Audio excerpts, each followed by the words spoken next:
Première étape de l'installation de notre site WordPress, nous avions vu qu'il nous fallait absolument une base de données. Je répète que cette base de données peut être créée sur n'importe quel hébergement et chez n'importe quel hébergeur.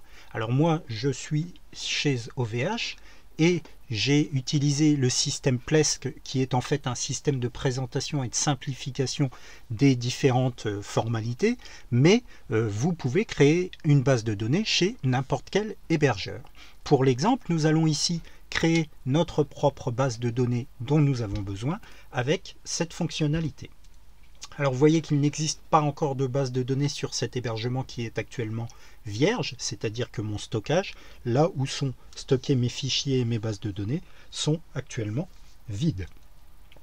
Je vais tout simplement faire ajouter une base de données et il y a des éléments indispensables qu'il va vous falloir noter et retenir parce que nous en aurons besoin pour fournir les mots de passe, le nom d'utilisateur de votre base de données à WordPress, sinon il ne pourra pas communiquer avec votre base de données. Alors on nous propose des noms d'utilisateurs, un nom de base de données. Je vais utiliser volontairement quelque chose que je retiens, c'est-à-dire ici domaine test 1, la base de données numéro 1 de ce domaine. Le nom d'utilisateur, alors je vais avec une majuscule, je vais mettre par exemple Xavier 1. Alors il est important que vous notiez ces noms d'utilisateurs et ces noms de base de données puisque nous en aurons besoin un peu plus tard.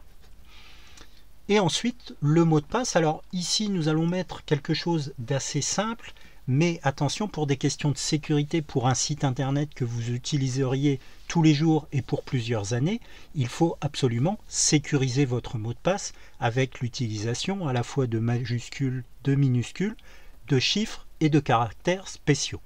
Là, pour l'exemple, et pour aller un peu plus rapidement, et pour une base de données que de toute façon j'effacerai dans les jours qui viennent, je ne prends pas de risque et je vais utiliser un mot de passe très simple avec par exemple, alors je vais vous l'afficher, hein, Xavier 1 avec point d'interrogation, et puis on me demande de, je l'ai effacé, je le remets,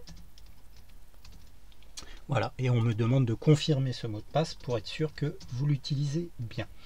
Alors je répète, notez ces éléments indispensables, le nom de votre base de données, le nom d'utilisateur de la base de données et surtout votre mot de passe, puisque nous allons les utiliser un peu plus tard dans notre utilisation, dans notre installation WordPress.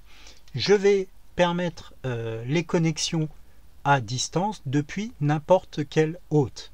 Je pourrais aussi, uniquement pour des questions de sécurité, m'arrêter à un hôte qui est uniquement par exemple mon adresse IP et je serai le seul au monde en sécurité à pouvoir accéder à cette base de données et à l'utiliser. Je vais ici, pour l'exemple, utiliser n'importe quel hôte de par le monde.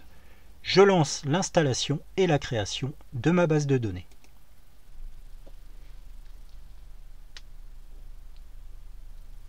Voilà, vous voyez que la base de données a été créée et on retrouve les différents éléments dont nous avions besoin.